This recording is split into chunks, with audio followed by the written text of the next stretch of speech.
Ryan Waldschmidt does it again. The rookie launches another walk-off homer as the Diamondbacks erase a full-run deficit to beat the Cubs.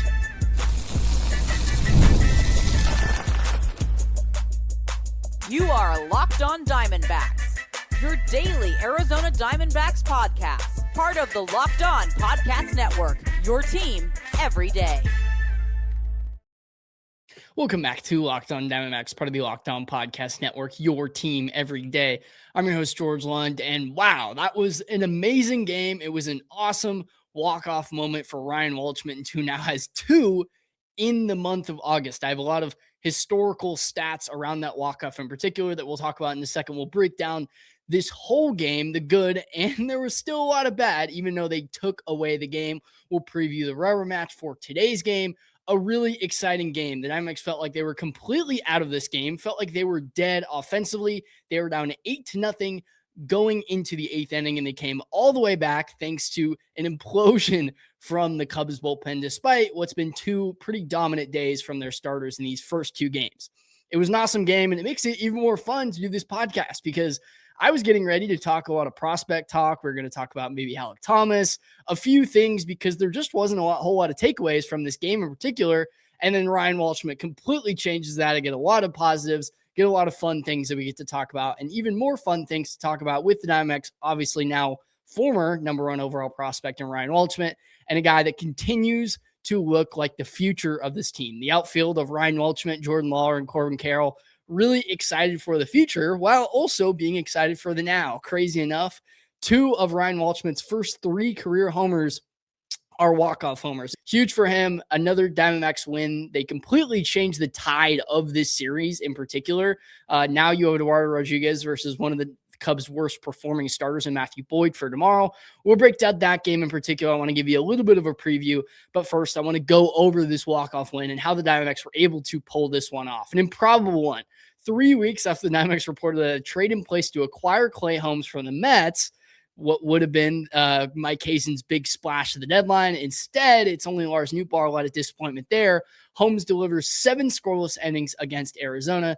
He went 7 innings pitched, 2 hits, and 0 earned runs. Him and Kevin Gausman in 2 consecutive days have their best starts against the Cubs. Holmes would have been perfect as a Diamondback. He's a ground ball pitcher, doesn't need to strike out a lot of guys to be effective. You saw that on this night for the Cubs. Diamondbacks didn't score for the first 16 innings of this series. I was getting ready to come on here and rip this offense apart, how I really didn't know if they were going to be able to have enough firepower to make themselves or to get themselves to the playoffs, especially when they're not going to have Ketel Marte until the Philly series, and who knows what they're going to get from him when he comes back.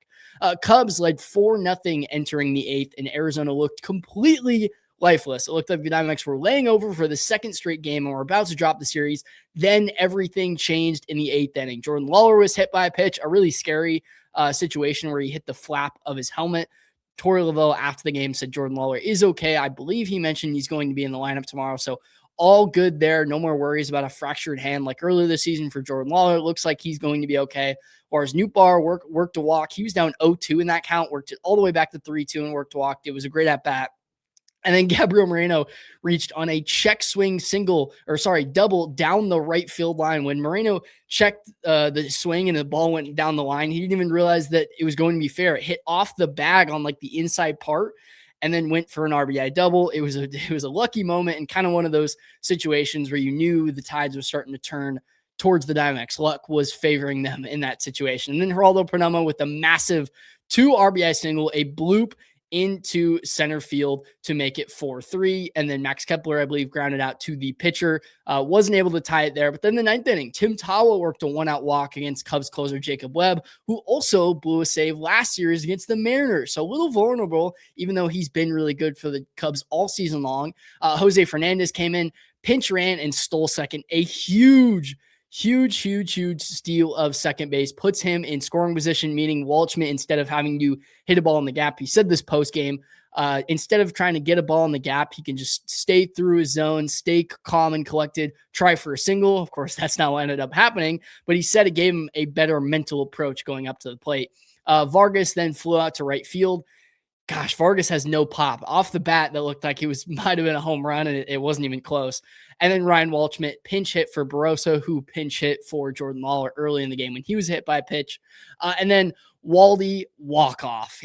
Jacob Webb hangs a curveball. Waldy whacks it to deep left field for a no-doubt shot. Again, like I mentioned, the second this month, formerly against Dodgers closer Edwin Diaz to win that first game of that series. It was an awesome moment. Even better right here. What a moment for Ryan Waldschmidt. I have a lot of historical stats around that. First rookie with a pinch hit walk-off homer since Tyler Stevenson on September 14th, 2020. I'll throw up some of the things right here. First rookie in Diamondbacks history with a pinch hit walk-off homer. Only MLB player with multiple walk-off homers while trailing this season, and first rookie in MLB history with 2 walk-off homers while trailing in the same calendar month. Only other players with 2 walk-off homers this season, Colton Cowser and Ketel Marte, and he's one of just 6 players in MLB history to 2 walk-off homers within their first 3 career homers. It was a great win for the Diamondbacks, completely changes the tide of the series, and it also completely changes their postseason outlook. Now, one game isn't the be-all, end-all, but it was such a massive game because pretty much every other team around the Diamondbacks in the NL wildcard race lost. The Cubs lost, the Phillies lost, the Padres lost, the Marlins lost, and the Cardinals lost. Now, I know we're not as worried as teams below the Diamondbacks, but the less teams the Diamondbacks have to worry about, the better. You don't want the Marlins or the Cardinals sneaking up on you, so you have to worry about them too. But the more important thing was the Phillies and the Padres lost. I don't know if the Diamondbacks will ever be able to catch the Cubs, or they can hope the Cubs play so bad that they would drop down. Who knows? Still good to beat the Cubs and kind of give them that chance. But more importantly, I'll throw up the standings right here. The Padres lost. Mason Miller gave up a solo homer to O'Neal Cruz in the 9th inning to let them win that game. And then the Phillies lost. Both of those teams, the Padres and the Phillies, have now lost 2 straight games. Would have been big if the Diamondbacks were able to win yesterday, but of course they lost big yesterday. But like I mentioned in previous episodes, I was telling everybody I'm not going to victory lap this because maybe the Padres go on a 5-game winning streak. Maybe the Phillies get back to winning 9 straight games or whatever. But I knew that these 2 teams would slow down. The Phillies still have a top 5 hardest remaining strength of schedule going forward. Padres are about middle of the pack, but those 2 teams, in my opinion, were just playing unsustainable baseball. I just don't think the Phillies and the Padres are built for teams that are, going to compete and have the same record over a 2-month stretch as the Brewers and the Dodgers. And those, the Padres, they had the worst offense in baseball in the first half. And then all of a sudden they're a top 5 baseball. I'm not saying that's not impossible to sustain, but I just felt like those teams eventually would, maybe not going a losing skid, but they lose a series or there, and that's where the Diamondbacks would have to strike. So it was really disappointing when they were down 4-0 in this game. Looked like they were going to roll over and lose the series. No fight when all these other teams lost around them. So the Diamondbacks gain a game. Now they're just 1 game back behind San Diego for the final NL wildcard spot. And funny enough, the Diamondbacks also tied the Cubs for the MLB lead with 40 comeback wins. Sort of fitting that they come back against the Cubs to tie that. Been such a big part of their story this season. The resiliency that this team shows. They're really never out of games. I mean, Ryan Waldschmidt has had some incredible moments these last few times out with some really clutch at-bats. He actually pinch hit. I mean, that's crazy. All the stats say he pinch hit. He was saying how awesome that was in the postgame, that he felt like it was better than the Dodgers one because of the fact he was pinch hitting. It was 1 at-bat, and he hits a homer in it instead of in the Dodgers one where he had 4 previous at-bats or whatever the case was. But what a moment. Obviously, a big shout-out to Torey Lovullo for making the move to put Ryan Waldschmidt in that moment. He was saying postgame, he was talking to the hitting coaches, kept going back and forth on who they wanted in that spot. And I mean, to me, who else would you want in that spot than the guy that's already shown he can show up in the big moments for you with the walk-off homer against the Dodgers? But I felt like the bullpen in this game deserves some credit too. Some 2 under-the-radar performances. We'll talk about Brandon Pfaadt in a little bit. That outing, some of my takeaways. I mean, some people may be hitting the panic button. I'm not hitting the panic button just yet because I thought the stuff was good. And then, of course, if you watch the game, it was really 1 pitch that made the difference, but we'll talk about that. But 2 pretty under-the-radar appearances, and a big reason they were able to maintain where they were at. And like I said, chip away. We talked about in previous episodes with the Red series, how I felt like Zach Littell didn't give the Diamondbacks any opportunity to chip away once Michael Soroka came out of the game because he gave up 4 earned runs. But in the next game, when Mitch Pfaadt had a short outing, Gerardo Carrillo gave them a great opportunity by going an inning and 2/3 after Pfaadt had a short outing for the Diamondbacks to chip away in that game, and then they came back in that game. So really important when they do give up maybe some early runs that they have these bullpen guys come in and hold the line, because this team can score, but they're not going to put up 11 runs. Like I said, in that second game where Littell pitched, they're just not a 8-9 run. They can score 3 or 4 and come back. Obviously, they've shown you that you can come back. So you always want to give this team a chance to be able to have some late inning magic. But when they don't have guys come in and do their job, it's kind of disappointing when that happens. So Dennis Santana and Justin Martinez were part of 2 1/3 combined innings, just 1 hit allowed, 0 earned runs, and 2 strikeouts. They kept Chicago at bay for long enough for this offense to finally wake up. And the pitching side, we talked about some keys coming into this series. What would the Diamondbacks have to do well to shut down or at least slow down this Cubs offense that has a lot of firepower with it? That would be PCA and Alex Bregman. We talked about coming into the series. Those were their 2 hottest hitters. PCA, maybe the MVP front runner, and Alex Bregman has completely turned it around in the second half, having an awesome August. They went 0 for 7 in this game. They haven't really shut down Seiya Suzuki. He's been pretty good. He had 2 more hits in this game. But of course, shutting down PCA is really important because he's a monster on the base pass. So he hits a single and then all of a sudden he's on third, or he's stealing on a ground out. He's whatever the case is, he's doing something crazy. So avoid him at all costs. And yeah, that was huge in the pitching effort. The reason they were able to hold them at 4 runs. Locked On Diamondbacks is brought to you by FanDuel. Baseball fans, if you think you know who's hitting a homer today, FanDuel is giving you a free chance to call your shot with daily dingers. It's easy to play. Just make your free pick for who you think will hit a homer in their next game. If you're right, you'll receive a profit boost to use on your next bet for a chance at extra winnings. Best of all, you can make a free pick every day throughout the MLB season. Daily Dingers is another fun way to stay engaged with everyday's games, whether you're following your favorite team or keeping an eye on matchups across the league. Every game is someone capable of going deep. Now you get the chance to make your prediction before first pitch. Sometimes it's a hitter who's been in a hot streak, a favorable pitching matchup, or even a ballpark that tends to give up home runs. Those are always the first things I look at before making my Daily Dingers pick. So are you ready to play your game today? Join the action at FanDuel.com. That's FanDuel.com to play Daily Dingers and make your free pick on who's hitting a homer. Play ball and swing through the fences on FanDuel, an official partner of Major League Baseball. Some of the lineup decisions are still driving me crazy. I think now, and I thought this before, but I think you can say it even more now, there's no reason Max Kepler should be in the lineup any day, no matter the matchup, and Ryan Waldschmidt should be. I'm pretty sure that Max Kepler is going to be DFA'd here pretty soon now that Tommy Troy, Lourdes Gurriel Jr. are going to come back, and we'll talk about their returns a little bit later on in the episode. But if Max Kepler, he only has 2 home runs, and he's been on the team for, 2.5 months, whatever the case is. If he's not hitting for power, he's not a guy that walks a lot. He's just due for a few singles. Well, Ryan Waldschmidt can definitely get you that. And then he has his moments like he does today where he hits home runs, he's getting doubles, he's improving every single game, and he's a part of your future anyways. Max Kepler is not a part of your future. And, I think Ryan Waldschmidt plays a lot better defense than Max Kepler does. Max Kepler in his career has played good defense, but he's 33 years old now, and he's not going to be on that team for much longer anyways. He's not going to be able to be eligible for the postseason. So I just think no matter the matchup, Max Kepler is not hitting right now, and they needed him to hit against right-handed pitching. He's not doing that. So there should be no day, especially in the 5-hole. Why was Max Kepler in the 5-hole on the day? Just super, super frustrating. I'm getting tired of watching these young guys continuously spark this team, like Jose Fernandez. He's been great since coming up, while these veterans like Kepler's get opportunities despite doing the opposite. Eventually, you have to get these guys more opportunities. Jose Fernandez, Torre's got to start finding ways to get that guy in the game. That stolen base was huge. These guys spark momentum, and when they have 2 games in a row, they go 16 innings without scoring a run. Well, I want the young guys in there. I don't want Max Kepler coming up and giving the same at-bat 3 times over. Lars Nootbaar leading off, and he's hopefully going to get going eventually, but he's been a big part of the issue too. And we'll talk about the Diamondbacks stats versus right-handed pitching, how they're going to possibly improve, because that's still a big problem. Even though this was a positive game in the end, there were a lot of negatives to take away in the game in particular. And I did want to talk about today's game. As I'm recording this, it's the night before, but today's game Erod versus Boyd. Now, Arizona gets Matthew Boyd with Eduardo Rodriguez on the mound for the rubber match. Like I said, completely changes the tides of this series.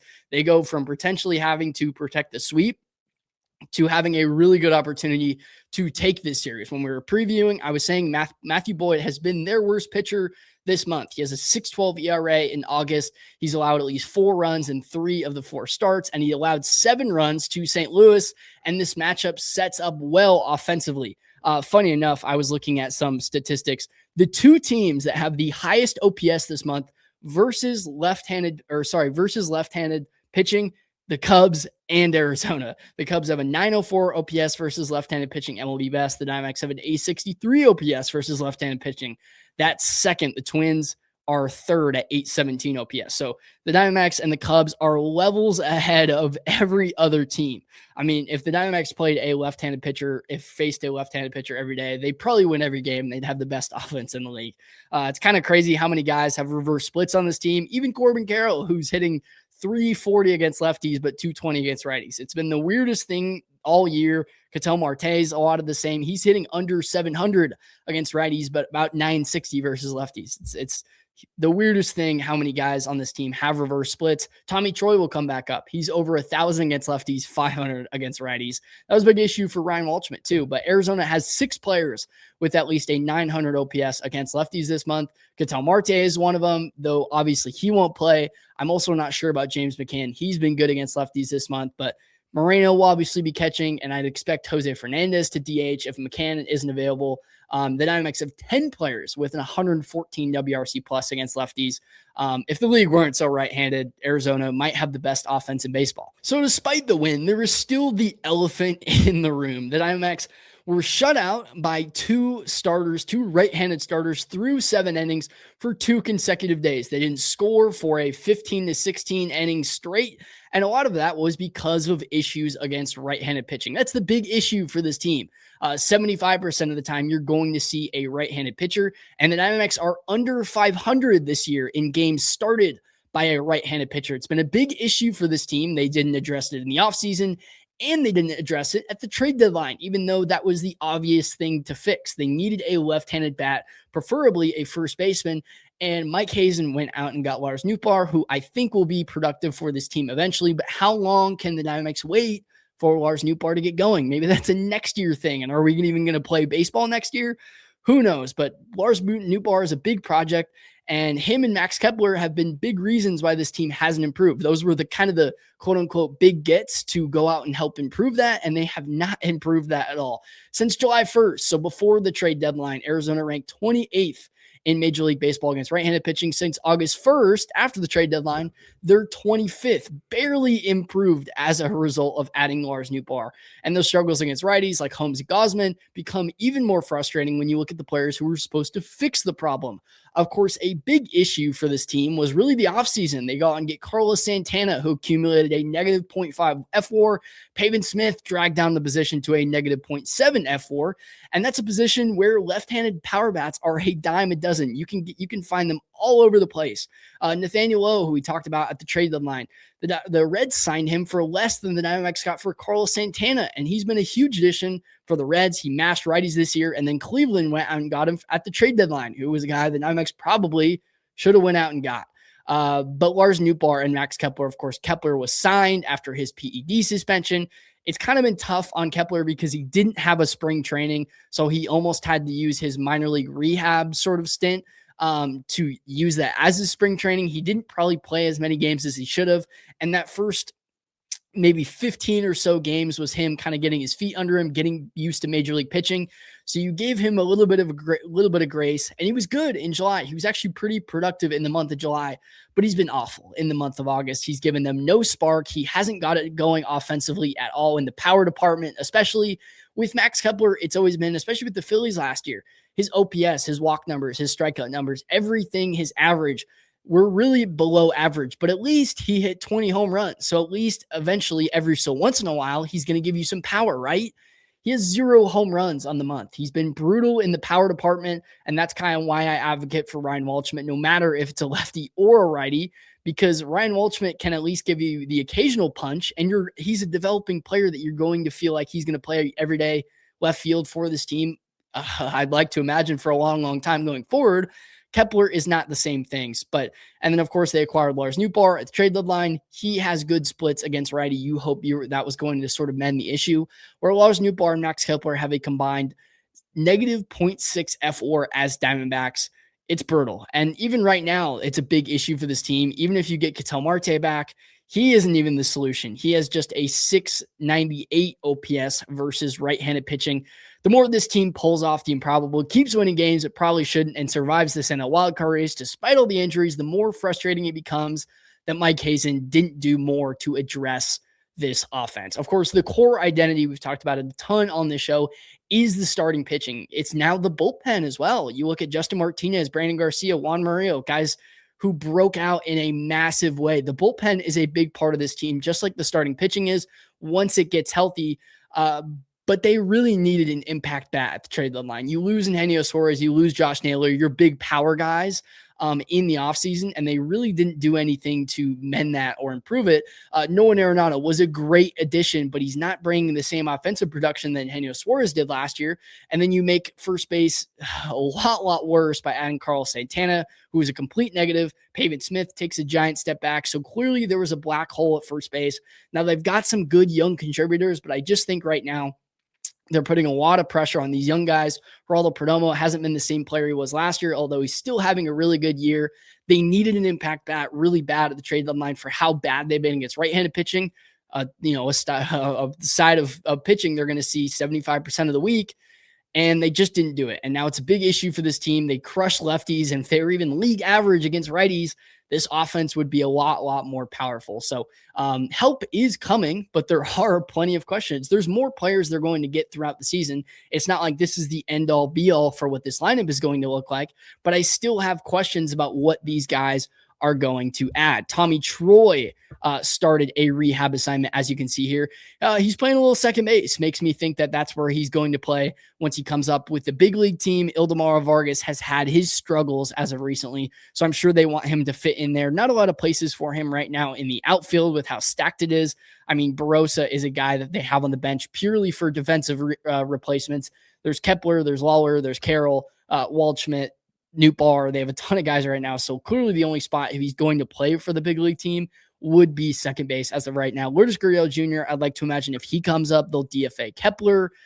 This lineup is great. I mean, Reno should be crushing down there. Espinal's in the 8-hole. I mean, that's a former all-star right there. So kind of a funny lineup. Pavin Smith, Lou James Gruver, Adrian Del Castillo. But as you can see there, Troy, Gurriel, some guys that are making rehab stints right now. But Troy, like we mentioned, I don't think it's going to get much better. He's a 546 OPS versus right-handed pitching.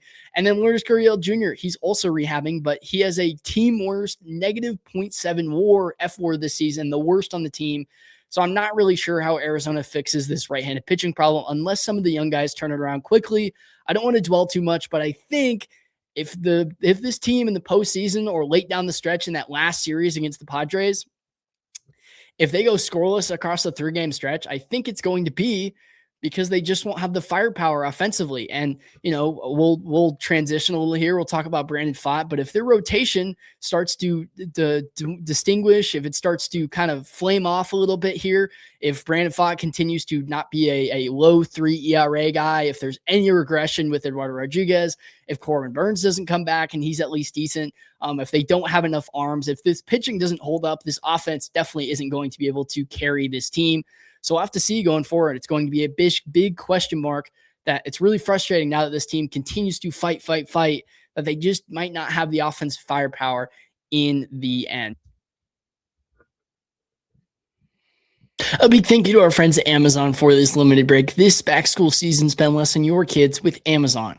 We all know how crazy the back-to-school shopping experience can be. It starts with a few items on the list, then suddenly you're shopping for supplies, clothes, lunch gear, tech, and about 10 other things you didn't see coming. It adds up fast. When the teacher's supply list arrives and somehow every item feels completely reasonable on its own, then you add everything together and realize just how much stuff one kid needs for one school year. So remember, with Amazon's low back schools prices, just spend less on your kids because every dollar you don't spend on them is a dollar you haven't spent on them. Shop back school on Amazon and spend less on your kids. But I do want to transition, talk a little bit about Brandon Pfaadt. It wasn't the best start. It wasn't the worst start. I think there's positives and negatives to it. Brandon Pfaadt felt pretty good about it in the post game when he was talking to reporters. Didn't seem too down on himself. 6 2/3 innings. He gave Diamondbacks a lot of length, really settled in after a point. 6 hits, 4 earned runs, 2 walks, 3 strikeouts, and 1 home run. He had 8 strikeouts in his last outing versus Boston. A lot less swing and a miss this time around. Pfaadt's last 2 starts, 12 1/3 innings pitched, 9 earned runs, 13 hits, 11 strikeouts, and 2 walks. So not good after he had not given up a single run in the month of August through his first 20 or so innings pitched. It's been pretty bad recently, but a lot of home runs. That's kind of been the issue. You go 3 to Boston, and then this home run, a 3-run homer to Ian Happ, was kind of the difference in this one. So keeping the ball in the yard, that's how Eduardo Rodriguez has lived all season long. He's induced a lot of soft contact, but he also has one of the lowest home run per fly ball rates in the big leagues. So that's a big thing for Brandon Pfaadt. If he's going to live on pitch to contact, he's got to keep the ball in the yard. Some positives, obviously 6.2 innings on 103 pitches and just 2 walks. Changeup usage jumped from 16 to 20% with a 24 whiff rate and only 2 balls put in play, averaging 79.5 mile per hour exit velocity. The sweeper, 27% whiff rate and 40% chase rate. The cutter was good, 7 balls in play with just 1 hard hit ball. And the velocity, it was above average. So that's why you're not really worried about the stuff. The spin rate was up. All of the indicators that, things aren't going downhill like they have been for Merrill Kelly. So some positives, obviously there. The negatives, the 4-seam wasn't great. 92.2 mile per hour average exit velocity, 3 hits on 5 balls in play. The curveball was especially bad. That was the pitch that he hung. It was a spinner in a big way to Ian Happ. I believe he went to the curveball 5 times in an 8-pitch at bat. So a situation similar to his outing in Boston. I believe the 3-run homer, or one of the bigger homers he gave up in that game, he kept going to the same pitch over and over again. And I just think that's a recipe for non-success. He just hung it over the middle of the plate, and that's a pitch he had seen 4 more times in the at-bat. So Ian Happ was all over that one. Only 1 whiff, and the ball it put in play was crushed at 104.4 mile per hour. The sinker, 0 whiffs on a 9% whiff rate, allowing 2 hits, strikeouts, just 3, despite a 24% overall whiff rate. The stuff wasn't bad. The velocity was encouraging, and the changeup and sweeper generated legit swing and a miss. The issue was too much contact and not the ability to finish hitters. So not the worst outing ever. We'll have to see how he bounces back from kind of 2 bad outings to the worst outings that he's had. The 2 worst outings he's had since coming up from Reno, maybe all season. Have to go back and look at some of his stats early on in the year. Obviously, we thought so highly of Brandon Pfaadt going forward. This is kind of the pitcher that he's become. He's a pitch to contact. He's not going to walk a lot of guys. Maybe he's turned a corner. We'll have to see how he bounces back. Eduardo Rodriguez has faced some adversity this year where we thought regression was coming for him, and then he's turned it around with 2 great starts. So we have to see that from Brandon Pfaadt going forward. Speaking of Eduardo Rodriguez, of course, I'll talk about him more in detail based on his start today. We'll break down that game. We'll talk about the Cubs series, what it means for the Diamondbacks going forward. But I saw a really, really funny tweet that I wanted to discuss when it came to Eduardo Rodriguez. MLB's top 8 qualified ERA plus leaders this season. And of course, Eduardo Rodriguez right there on this list is kind of the polar bear in Arlington, Texas, kind of the odd man out when you look at the percentiles. Obviously, all 7 of these other guys are either flamethrowers or they limit hard contact at an elite rate. The whiff, the chase, all of the numbers, the advanced analytics that point to a good pitcher usually, where Eduardo Rodriguez is sort of a unicorn this year. It's really stumped the national media, whereas us Diamondback fans, we really get it. He's sitting at a 2.61 ERA, 7th in Major League Baseball. The advanced numbers, like I said, don't love him. Bottom 15 percentile in whiff rate, bottom 15 percentile in K percentage. Doesn't have an elite ground ball rate. Walks are particularly low, or relies heavily on his defense. Those are all indicators based on kind of FIP stats that say, how much does a pitcher control strikeouts, walks, and home runs. Those are things pitchers can control that advanced analytics say that points to positive results and kind of looking at the future and how this player is going to develop, versus Eduardo Rodriguez doesn't do a lot of those things. But here's my counter to that. Erod is 5th among qualified starters in left on base percentage at 82.4, 3rd lowest home run per fly ball at 7.6%, And Arizona ranks 13th in MLB in fielding run value on plays made behind Eduardo Rodriguez. He keeps the ball in the yard. He lets his defense work and finds ways out of jams. He substitutes ground balls for weak fly balls, his pinpoint command, and sits at 75th percentile in hard hit rate. And he's never followed up a bad start with another bad start. So as much as underlying numbers say this isn't sustainable, I genuinely think Erod plays perfectly to his park and his defense behind him. He's an old school type of pitcher. He understands that there's quality, really high-end defenders behind him. Geraldo Perdomo, Corbin Carroll, let those guys make plays behind you. It's the same thing with the Cubs. I saw somebody put out a tweet the other day about kind of WAR, and it was the totality of all these different teams' WAR. And the Cubs are, I believe, 15th or 20th, despite having a really high team ERA.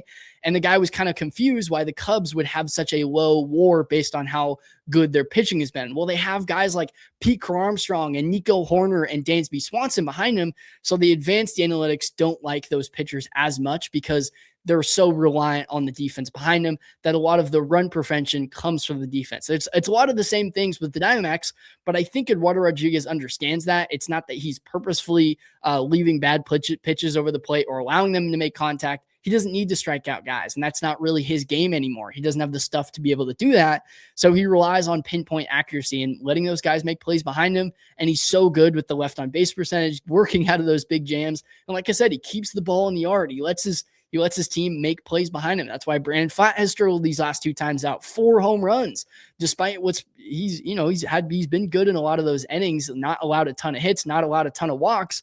But when the ball goes out of the yard, you can't have Corbin Carroll jump over the wall to make a diving catch or a jumping catch, rob a homer. Those are the results that you're going to get in a lot of cases. Now, talking about some injuries, we keep getting good news on Corbin Burnes, which is the good thing. Don't know really what we're going to get of Corbin Burnes when he's get back. If by the end of the season, can he make a 5-inning start? Who knows? But Burnes took another step forward, returning Thursday, throwing 1 inning and 13 pitches in a Bridge League game. I'll throw it up right here. In a Bridge League game at Lund Park. He then threw another 11 pitches in the bullpen. He is scheduled for 2 innings Saturday, potentially with AAA Reno, depending on the situation with the Hawk Fire. The next conversation will be getting him to roughly 3 innings and 45 pitches. Burnes underwent elbow surgery in June 2025 and later suffered a teres major strain while ramping back up. If he gets through Saturday cleanly, his return could come quickly. And with Michael Soroka on the IL, Arizona desperately needs him. Zach Gallen is moving too. Who knows what we're going to get out of Zach Gallen? It kind of worries me because right now the Diamondbacks are desperate for innings for a starter. I'd like to think that Jose Cabrera will come back, and he's about a 6 ERA since he was called back down to AAA Reno, so I'm not too excited for him to come back up. Cole Drake, I believe, has a 9 ERA in the month of August. So they're really desperate for a starter right now. So maybe Zach Gallen would be better than nothing. I always said that him going to the IL was a good thing because I just think there were too many major changes that he needed to make to get back to being Zach Gallen that the Diamondbacks couldn't really wait on. Similar to how Brandon Pfaadt went down and made some major changes. So I think it's a good thing, but the injury has gone on a lot longer than I thought it would be. Not to say it was a ghost injury necessarily, but I thought it was kind of a sign to say, hey, Zach, you need a reset and in a big way. I didn't think he would be gone for this long. So who knows what we're going to get out of Zach Gallen. He also pitched at Lund Park Tuesday, 3 innings pitched, 45 pitches. Lavelle said the ball was coming out of Zach Gallen's hand really well. He's on the 60-day IL with right elbow inflammation and can't return until Arizona's series in Kansas City from August 7th to 9th. His next step is to be determined. So that'll be it for Locked On Diamondbacks and for me today. Make sure to subscribe. Follow me on X at G1 Media. Follow all of our accounts, TikTok, Instagram, wherever you get your information. Posting a ton of different clips on there. Good Diamondbacks content. Appreciate all of the support so far. And now in video, we send you to the first ever 24/7 YouTube channel on MLB and on audio. Check out Locked On MLB on Game Night for your second listen. Thank you again. Go Diamondbacks.